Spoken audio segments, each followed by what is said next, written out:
Warning: this clip includes plot spoilers for Ayn Rand's novel, The Fountainhead.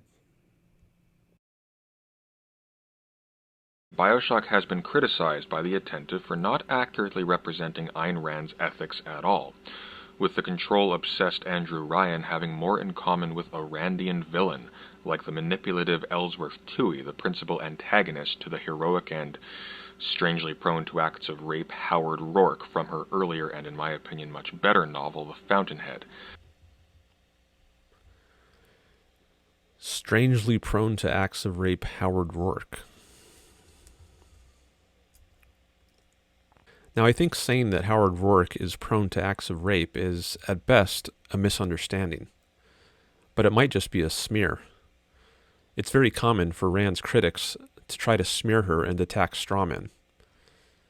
In any case, I think it's clear from the book that the sex is consensual, that the woman Rourke has sex with, Dominique Francon, desperately wants it. Let me read some relevant passages from the so-called rape scene in The Fountainhead.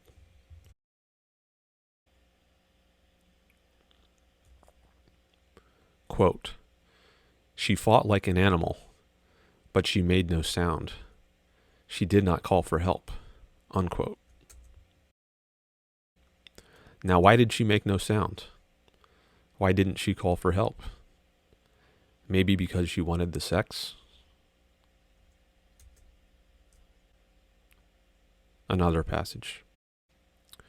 Quote, "It was an act that could be performed in tenderness as a seal of love, or in contempt as a symbol of humiliation and conquest. It could be the act of a lover or the act of a soldier violating an enemy woman. He did it as an act of scorn, not as love, but as defilement, and this made her lie still and submit. One gesture of tenderness from him, and she would have remained cold, untouched by the thing done to her body.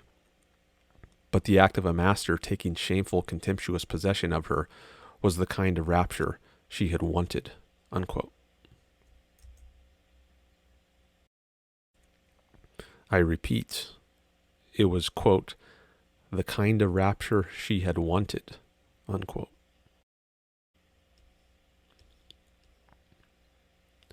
Then, a bit later, after Rourke has left Dominique and she is alone, we get this passage.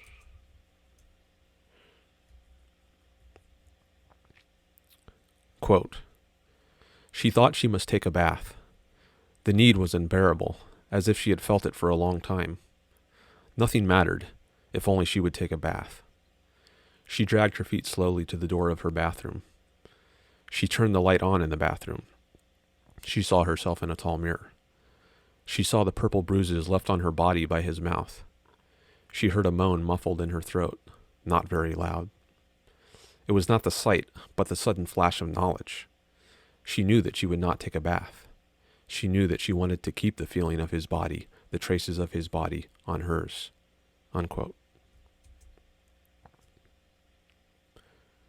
So she chooses not to take a bath because she desires to keep the feeling of his body, the traces of his body, on hers. Does that sound like the desire of a woman who didn't want it? I don't think so. Another passage. Quote, "They had been united in an understanding beyond the violence, beyond the deliberate obscenity of his action. Had she meant less to him, he would not have taken her as he did. Had he meant less to her, she would not have fought so desperately. The unrepeatable exaltation was in knowing that they both understood this." Unquote. Now, aside from providing evidence of Ayn Rand's beautiful writing, I think these passages, more to the point at hand, make it clear that Rourke does not literally rape Dominique. The act is consensual. Her struggle against Rourke during sex is not evidence that she doesn't want it, but evidence of how much she does want it. She wants to be physically dominated by Rourke. That's a turn-on for her. And putting up a fight gives Rourke the opportunity to display his dominance and his desire for her in a way that just lying there compliantly would not. And, as the narrator says, they both understand this. A few pages later, Dominique does use the word raped to describe what happened to her.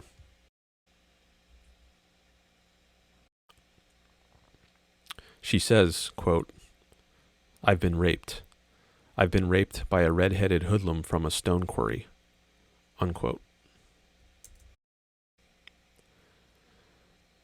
But I think it's clear in the context of the novel, given such passages as I've already quoted, that she isn't speaking literally there. In fact, in the same paragraph in which Dominique says, "I've been raped," the narrator says that these words, quote, "gave her the same kind of pleasure she had felt in his arms," unquote.